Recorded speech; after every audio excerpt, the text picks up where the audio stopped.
حدیث پاک میں آتا ہے قیامت کے دن سب سے پہلے جہنم میں ڈالنے کے لیے اللہ ایک عالم کو بلوائیں گے. میرے بندے تو کیا لایا؟ یا اللہ میں تو عالم تھا، لوگوں کو دین کی دعوت دیتا تھا، میں نے تو مدارس بنوائے، مسجدیں بنوائیں، ہزاروں شاگرد پیچھے چھوڑ کے آیا. اللہ فرمائیں گے ہاں تو نے یہ سارا کام اس لیے کیا کہ تجھے بڑا عالم کہا جائے. فقط قیل، تجھے دنیا میں بڑا عالم لوگوں نے کہہ دیا، میرے پاس دینے کو کچھ نہیں ہے. فرشتوں اس بندے کو لے جاؤ اور الٹا کر کے جہنم میں ڈال دو. یعنی کسی شرابی، زانی، قاتل، جواری کو نہیں پہلے جہنم میں ڈالا جائے گا، ایک عالم کو جس کے اندر ریا تھی. پھر اللہ تعالیٰ ایک سخی کو بلوائیں گے. میرے بندے کیا لایا؟ اللہ مجھے آپ نے دنیا میں بہت رزق دیا تھا، مال دیا تھا، میں غریبوں پہ خرچ کرتا تھا، میں نے مسافر خانے بنوائے، میں نے کئی غریب بچیوں کی شادی اور رخصتی کے اندر ان کے ماں باپ کی مدد کی، تو میں نے تو بڑے خیر کے کام کیے. اللہ فرمائیں گے ہاں تو نے یہ سب کام اس لیے کیے کہ تجھے بڑا سخی کہا جائے. لوگوں نے سخی کہہ دیا، لہذا اب میرے پاس دینے کو کچھ نہیں، فرشتوں لے جاؤ اس کو بھی اوندا کر کے جہنم میں ڈال دو. پھر تیسرے بندے کو لایا جائے گا، وہ شہید ہوگا. میرے بندے کیا لائے؟ اے اللہ میں نے تو آپ کے دین کی سربلندی کے لیے اپنی جان بھی قربان کر دی. اللہ فرمائیں گے ہاں جان تو دی، مگر اندر تیری نیت یہ تھی کہ لوگ تجھے بڑا بہادر کہیں، بڑا مجاہد کہیں، تو لوگوں نے کہہ دیا، لہذا میرے پاس دینے کے لیے کچھ نہیں، فرشتوں لے جاؤ اس کو بھی الٹا کر کے جہنم میں ڈال دو.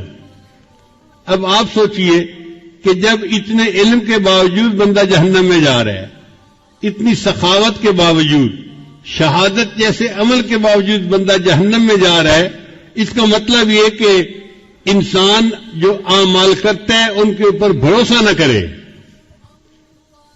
اللہ کو کون سا عمل پسند آئے یہ اللہ کو معلوم ہے. چنانچہ بہت ساری کتابوں میں ہم نے پڑھا کہ چھوٹے چھوٹے عملوں کی وجہ سے اللہ کو بندہ پسند آ گیا اور اللہ نے بخشش فرما دی. امام غزالی رحمۃ اللہ وفات پا گئے. کسی نے پوچھا کہ حضرت آگے کیا بنا؟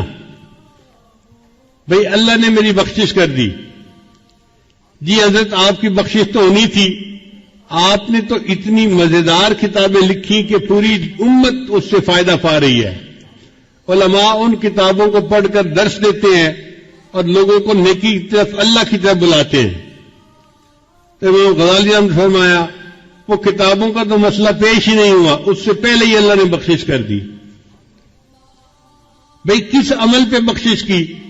فرمایا ایسا عمل جو مجھے یاد ہی نہیں تھا. کون سا عمل؟ فرمان لگے کہ میں بیٹھا کتاب لکھ رہا تھا تو اس زمانے میں قلم دوات ہوتی تھی، سیاہی کے لیے قلم دوات میں ڈالتے تھے اور سیاہی لگا کر پھر لکھتے تھے. تو میں نے جب قلم دوات میں ڈالی اور باہر نکالی تو ایک مکھی جو تھی وہ اس کی ٹپ کے اوپر، نوک کے اوپر آ کر بیٹھ گئی. تو میں نے سوچا کہ یہ پیاسی مکھی ہوگی، یہ پیاس بجھانا چاہتی ہے، تو میں نے قلم کو 1 سیکنڈ کے لیے روک لیا، وہ مکھی اڑ گئی. میں نے لکھنا شروع کر دیا. میرا یہ عمل مجھے یاد ہی نہیں تھا، اللہ کو پسند آ گیا. میرے بندے تو نے ایک مکھی کی پیاس کا خیال رکھا اور اپنے قلم کو تھوڑی دیر کے لیے روک لیا، میں اس پر تیرے سب گناہوں کو معاف کر دیتا ہوں.